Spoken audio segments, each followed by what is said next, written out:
Die Protestbewegung im Iran hatte bei vielen die Hoffnung auf einen Regimewechsel in Teheran genährt. Einer, der die Proteste im Iran angefeuert hat, ist Reza Pahlavi, der Sohn des 1979 gestürzten Schahs. Und mit ihm habe ich ausführlich gesprochen. Reza Pahlavi, thank you for being our guest. Thank you for having me. Tens of thousands took to the streets. Thousands of people were killed during the protests. You fueled those protests. Some of the people called your name. How do you handle this responsibility? We are, for the first time in years, at full war against a regime that has declared war on its own citizenry. I don't call it a protest anymore. It is a genuine revolution for a nation that is tired of 46 years of religious dictatorship and tyranny. The number of victims is really a massacre in darkness when they cut off communications to the whole world and they take on brave young Iranians who have been fighting and asking for their freedom. It has been horrendous, the reports that we have gotten over the last few days of the extent of the massacre this regime has extended. But when you are at war, you are prepared to fight until the very end, and there's no point of return for us. So we all are committed to liberate our country. We only hope that the free world will come to our help. And this time, instead of appeasing this regime time and again, this time they will stay with the Iranian people and make sure that we can put an end to this regime and finally liberate ourselves. The US President Trump is again considering military attacks. Do you expect a US intervention? All options, as the president said, is on the table. We believe that a rapid and necessary strike to dismantle the regime's mechanism and apparatus of repression. That means targeting IRGC and other elements tied to the regime machinery of repression would be a very effective way to weaken the regime and make it impossible for them to use the level of brutality that we have seen against unarmed civilians. That's the only time that you can actually help this nation, giving them a fair chance to succeed, if indeed the objective is to on the one hand, provide our nation with freedom, but as an element, unlike this regime that has always been hostile to the West, and in particular to the United States, a nation where the Iranian people want to live at peace in the region and work with their neighbors and provide that level of tranquility and stability that is the best strategic interest of the Western countries, including the United States. And I think this is something that Donald Trump understands fully. Has he offered his help for you personally? I'm not asking for any personal endorsement from any leader anywhere in the world. What I do ask them to do is to help the Iranian people and respond to their appeal for help. This is the best way that the world can help us.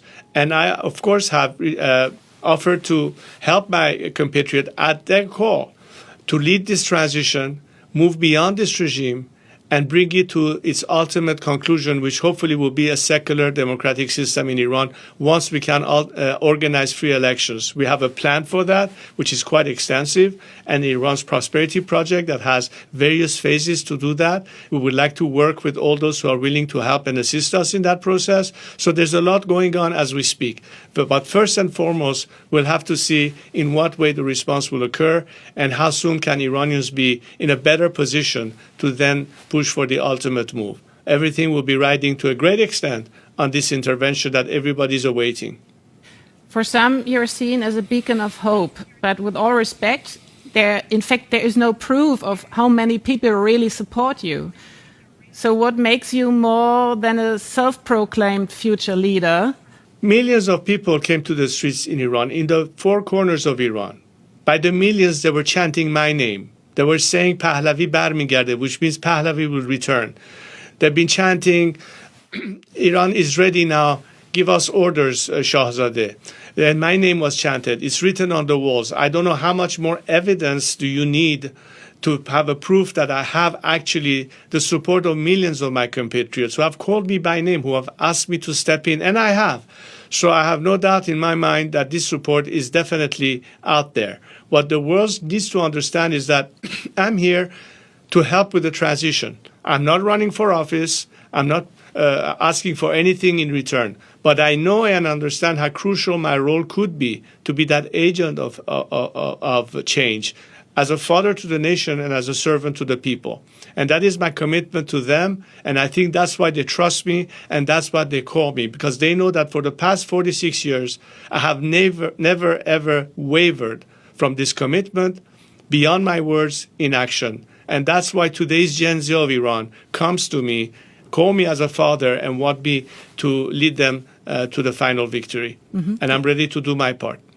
Let me ask you, you have critics who fear that upon a possible return to Iran, you will aim at forming perhaps a new autocracy, possibly a new Pahlavi dynasty. So in what respect do you distance yourself from your father's way of governing?